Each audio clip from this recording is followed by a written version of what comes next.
सर्वे भवन्तु सुखिनः सर्वे सन्तु निरामयाः सर्वे भद्राणि पश्यन्तु मां कश्चित् दुःखभाग् भवेत्। ओम शांति शांति शांति। गुड मॉर्निंग फ्रेंड्स, मेरे आज की वीडियो का टॉपिक है क्या वास्तव में राष्ट्रीय पुरुष आयोग बनाने की भारत में आवश्यकता है। इस टॉपिक का जन्म हुआ हमारे इसी शीतकालीन जो संसद सत्र है, इसमें राज्यसभा में एक सांसद हैं डॉक्टर अशोक मित्तल जी। उन्होंने एक प्राइवेट बिल पेश किया।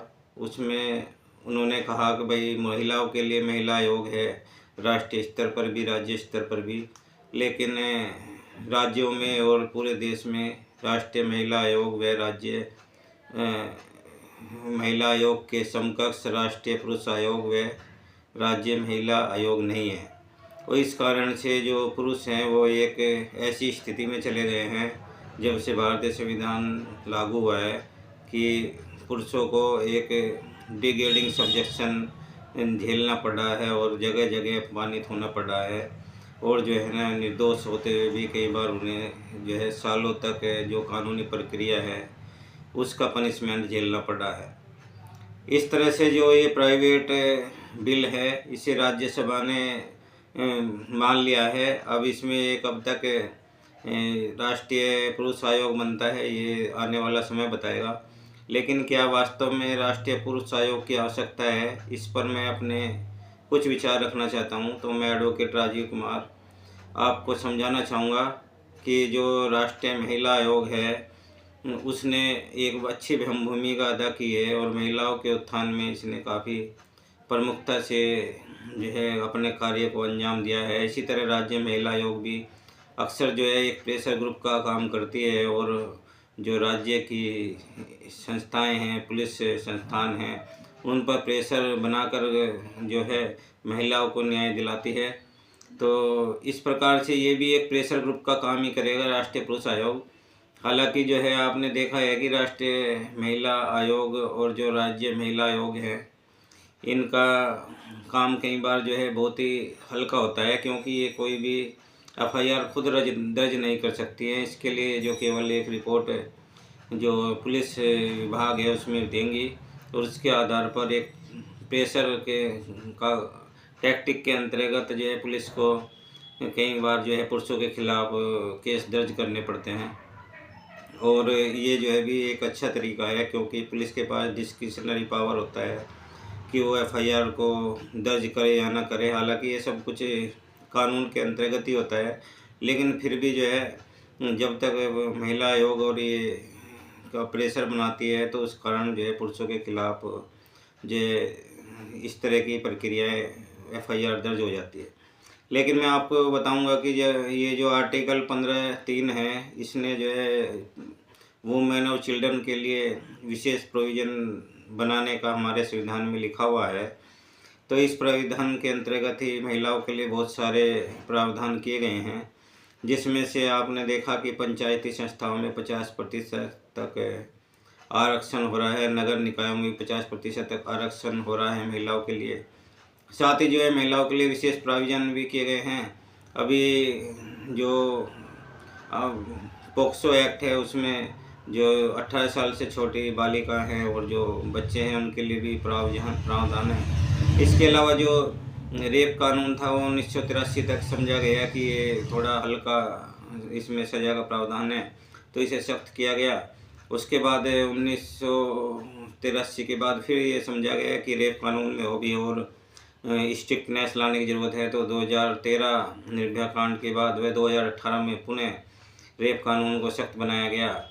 इसके अलावा जो 1984 में जो 304 बी आईपीसी में धारा जोड़ी गई थी उसमें जो है 7 साल के अंदर अगर किसी महिला की उसकी मृत्यु हो जाती है किसी भी कारण से और उसके घर वाले साबित ये लिख कर देते हैं कि भाई इस महिला को जो है दहेज की वजह से परेशान किया जाता था, तो चाहे वो मृत्यु किसी भी तरह से हो, चाहे उसने जो आत्महत्या क्यों ना हो, तो भी जो है उसके जो पति हैं और उसके ससुर व अन्य रिश्तेदारों पर केस दर्ज हो जाते थे। और इसमें जो है मतलब सालों तक जो है ये कानूनी प्रक्रिया चलती थी और पूरा परिवार जो होता था दूल्हे पक्ष का वो इस प्रक्रिया को झेल झेल कर परेशान हो जाता था। और यहीं पर इसके उलट अगर जो है शादी के 7 साल के अंदर कोई पुरुष की मृत्यु हो जाती है या वो आत्महत्या कर लेता है और वो सुसाइड नोट भी लिख देगा, तो तब भी जो है 304 बी जैसी कोई धारा नहीं है जो उस महिला के खिलाफ लग पाए, और जो है केवल वो अबेटमेंट ऑफ सुसाइड की धारा, हल्की धारा में ही उसका ट्रायल होगा। और इससे जो है एक तरह से पुरुष के खिलाफ जाता है। तो पुरुषों को इस धारा के कारण बहुत ही अपमानजनक अवस्था में रहना पड़ता है। उसके पूरा परिवार जो है एक ऐसा रोजगार ठप हो जाता है कई बार उसका। तो इस तरह से जो 304 भी धारा है, 498 धाराएं हैं, ये महिलाओं के विशेष प्रोविज़न के कारण आई, लेकिन उसके साइड इफ़ेक्ट भी साथ साथ आए, जिसमें जो है पुरुषों को कई बार जो है बहुत झेलना पड़ जाता है, और जबकि वे निर्दोष भी होते हैं। जैसे मैं आपको बताऊं कि अभी कल ही जो है एक गर्ग हैं गुरुग्राम के, जो CJM रहे हैं, चीफ जुडिशल मजिस्ट्रेट, तो 13 साल पुराने एक केस में जो उन्हें बरी किया गया है, और इस प्रक्रिया में 304 भी धारा उन पर लगाई गई थी। और इस प्रक्रिया में उन्होंने 13 साल तक इस कानूनी प्रक्रिया को झेला, और वे 2 साल तक जेल में भी रहे। साथ ही उनके जो पिता थे वे भी, उन्हें भी जो इस कानून प्रक्रिया के कारण मेंटल और फिजिकल हरासमेंट झेलना पड़ा। तो इस प्रकार से उन्हें पूरे परिवार को जज होने के बावजूद आप देख सकते हैं कि किस तरह से जो है उन्हें परेशान होना पड़ा। आपने जो है अक्सर ये घटनाएं देखी होंगी, पुलिस विभाग में भी देखी होंगी। अभी पीछे यूपी का केस था, उसमें एक SHO ने सुसाइड कर लिया था किसी महिला कांस्टेबल के का नाम लेकर के। तो उस महिला कांस्टेबल को हालांकि जेल भेज दिया गया, लेकिन वो हल्की धाराओं में जेल भेज दिया गया। और जो बेल का प्रोविज़न है महिलाओं के लिए, मैं बताऊं कि अगर वे ये 10 साल से ज़्यादा आजीवन कारावास तक की सज़ा का अपराध भी करती हैं या उसकी आरोपी बनती हैं, तब भी वे आसानी से जेल से बाहर आ जाती हैं, क्योंकि कानून में ऐसा प्रावधान है कि महिलाएं जो है जेल से बाहर आ सकती हैं, और उनके लिए जो है थोड़ी छूट दी गई है कानून में। बेल के प्राविधान है कानून में, उसके अनुसार उन्हें छूट दी गई। तो मैं यहीं पर ये बताना चाहूँगा कि जो अक्सर एक प्रीति दास जी थी, 2020 में उन्होंने 765 दिल्ली में रेप केसेज का उन्होंने एक रिसर्च की, और उसमें उन्होंने पाया कि 90% जो आरोपी बरी किए गए थे, उसमें से उनके जिसे विक्टिम ने उनके खिलाफ केस दर्ज किए थे, तो उस पर जो है कोई भी अगर जो कार्यवाही जो रेप विक्टिम उसमें थी, एलिज्ड विक्टिम, उनके हॉस्टाइल होने की वजह से या जो है उनके मतलब साक्ष्य ना होने की वजह से, तो ये केसों को में उन्हें कन्विक्शन नहीं हो पाया था। 90% लोग बरी किए गए। लेकिन जो हॉस्टाइल भी हो गई विक्टिम, तो उस पर CRPC 344 धारा है, उसमें मैक्सिमम सज़ा 3 महीने तक की या 500 रुपये जुर्माना हो सकती है। तो इतनी कम सज़ा से जो है ये अक्सर जो लोग होते हैं वे कई बार ऐसी महिलाओं को ये सजेस्ट भी कर देते हैं कि भाई आप जो है ऐसे आरोप लगा दीजिए, तो इससे जो है ये आरोपी, जबकि मैं आपको बताऊं कि ये इस तरह के म्यूचुअल कंसेंटेड रिलेशनशिप के केस होते हैं, और ये जब शोर हो जाते हैं और महिला इस तरह के आरोप लगा देती है सीधा सीधा कि उससे आरोपी ने उसके साथ जो है मतलब दुष्कर्म किया है, तो फिर जो है उस आरोपी को बेल मिलने में जो है 3 महीने तक का तो समय वैसे ही लग जाता है कानून के हिसाब से। जब तक उसकी चार्जशीट दाखिल नहीं होगी, तो उससे पहले उसका बेल का मतलब नहीं मिल पाएगी उसको। तो इस तरह से जो है मिनिमम 3 महीने तो उसकी सज़ा वहीं हो जाती है, और कई जो जानकारी के अभाव में कई आरोपी तो सालों तक जो है जेल में पड़े रहते हैं। तो इस प्रकार से जो ये दुरुपयोग के मामले हैं बहुत ज़्यादा बढ़ रहे हैं आज के टाइम में। जब से ये मोबाइल आया है तब से तो ये और भी ज़्यादा बढ़ने शुरू हो गए हैं, क्योंकि जो है जो प्रीति दास जी ने रिसर्च में बताया कि जो महिलाएं हैं म्यूचुअल कंसेंटेड रिलेशनशिप का जब उनका जग जाहिर हो जाता है, तो वे उससे जो है तुरंत रेप के केस में बदल देती हैं, और उन्हें जो है ना रेप का आरोप लगाना ज़्यादा आसान लगता है बजाय सहमति की बात मानने के। ये जो है सामाजिक एक जो है उन्हें अच्छा लगता है, ये उन्होंने रिसर्च में पाया। तो इस प्रकार से जो है पुरुषों के जो आयोग की बात हो रही है, उस आयोग से ये फ़ायदा होगा कि पुरुष जो है अपनी ग्रीवेंस पुरुष आयोग में भी भेज पाएंगे।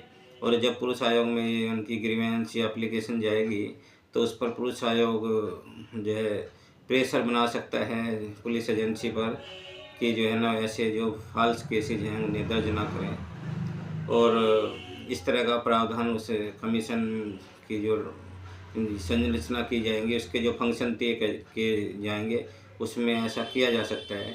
तो पुरुष आयोग एक अच्छी धारणा है जो ज़रूर इस देश में लानी चाहिए, क्योंकि आर्टिकल 15(3) जो है महिलाओं के लिए स्पेशल प्रोविज़न तो बना दिए गए हैं, लेकिन पुरुषों के लिए कोई प्रोविज़न अभी ऐसा नहीं है। और उन्हें जो है ना केवल ट्रायल झेलना पड़ता है, और इस ट्रायल में उन्हें कई बार बहुत ही मतलब अवमानना का, अपमान का सामना भी करना पड़ता है। उनके रेपुटेशन रिपेयर प्रोग्राम पर जाना पड़ता है। अभी मैं आपको बताऊं कि विभाग है दिल्ली का, इसमें एक सरकारी कर्मचारी ने अपने विभाग के बड़े अधिकारी पर आरोप लगा दिया। उस आदमी को जो है कई साल तक सस्पेंड रहना पड़ा। उसके बाद जो है फिर कोर्ट में गया वो, और इतने वो रिटायर भी हो गया बंदा। वो कोर्ट में गया तो कोर्ट से भी जो है उसे 2 साल तक वहाँ कोर्ट की कार्रवाई के बाद उसे प्रॉपर बताया गया कि भाई आप जो है कोर्ट में आने के बजाय आपको एलजी साहब के पास जाना चाहिए। फिर वो एलजी साहब के पास गया, जब जा कर के उसे उस और रिलीफ मिली, और उससे जो है जो रिटायरमेंट है उसकी ऑर्डर प्राप्त हुआ, और उसके बाद जो है रिटायरमेंट के बेनिफिट मिल पाए। तो ये जो आपका protection of women in work places act है, उसका भी जो है आरोप महिलाएं कर रही हैं। तो इस तरह से जो है जो पुलिस को जो है प्रोटेक्शन की आवश्यकता पड़ जाती है, और इस प्रोटेक्शन की आवश्यकता के लिए ये पुरुष आयोग का होना बहुत ज़रूरी है। क्योंकि जो कहीं पर अगर एक पलड़ा भारी होता है तो उसके लिए जो प्रोविज़न करना चाहिए कि भाई महिला और पुरुष को समानता की दृष्टि से देखा जाना चाहिए। और ये तो आपने देखा होगा हमारी धार्मिक ग्रंथों में भी है कि महिलाएं किस तरह से कई बार पुरुषों के लिए बहुत ही खतरनाक रूप धारण कर सकती हैं। जैसे जो हमारे रामायण की शुरुआत होती है, उसमें कैकेयी और मंथरा की साजिश के कारण श्री राम जी को वनवास में जाना पड़ा, और 14 साल का वनवास झेलना पड़ गया था। और इस वनवास में उन्होंने अपने जीवन में कितनी कठिनाइयाँ झेली, ये तो हमारी कथाएं भी बताती आई है। और शायद ऐसी कथाओं से प्रेरित होकर के जो है स्पेशल प्रोविज़न शायद जो है कानून में बनाए होंगे। तो लेकिन आज भी जो है महिलाएं इस तरह के कानूनों का दुरुपयोग कर रही है, और जो निर्दोष पुरुष हैं उसके लगातार हानि झेल रहे हैं। और कई बार इक्वल पार्टनर होने के बावजूद सभी एक्ट्स ऑफ फॉर्निकेशन में महिलाएं जो हैं इसके प्रोविज़न का लाभ उठाती हैं, और जो अपने पुरुष काउंटर पार्ट हैं, जो पार्टनर हैं, उस पर जो है झूठे आरोप लगाती है। और फिर जो है ना वो पुरुष को जो है जो अबूझ जो प्रोसेस झेलना पड़ता है, और जो क्रिमिनल प्रोसेस है, ट्रायल प्रोसेस है, उसके लिए पनिशमेंट बन जाता है। और कई बार तो पूरा परिवार ही इस तरह की ये घटनाओं के चपेट में आ जाता है। जैसे मैंने आपको बताया 304B में जो है अगर महिला 7 साल के अंदर मृत्यु को प्राप्त होती है तो उसके जो है अगर घर वाले कहते हैं ये दहेज की वजह से परेशान किया गया, तो दहेज हत्या का उस पर 19 सभी पर आरोप लग जाता है, और वे सभी एक बार तो जेल यात्रा कर ही आते हैं। तो इस प्रकार से जो है जो पुरुष आयोग की बात रखी गई है राज्यसभा में, मैं उसका पूरा समर्थन करता हूँ। और मैं चाहूँगा कि ये आयोग जल्दी से जल्दी बन जाए। और कई बार पुरुषों को केवल एक एप्लीकेशन अगर वे किसी को लिख के देंगे पुरुष आयोग में, तो उनके दिमाग में रहता है कि भाई हाँ हमने जो है वहाँ पे एप्लीकेशन डाल दी है, और ये एप्लीकेशन उन्हें वे जो है कानूनी प्रक्रिया में भी यूज कर पाएँ। इस तरह के भी प्रोविज़न इस आयोग द्वारा तय किए जाने चाहिए, ताकि जो है पुरुष को वास्तव में रिलीफ मिल पाए। और मैं इसी कामना के साथ कि पुरुष और मैं जो महिला हैं वे एक दूसरे का के समकक्ष बनकर रहेंगे, न कि एक दूसरे का विरोधी बनकर रहेंगे। अपने इस लाइव वीडियो में आपसे लेता हूँ विदा। और यहीं पर मैं आपको कहता हूँ जय हिंद जय भारत, धन्यवाद।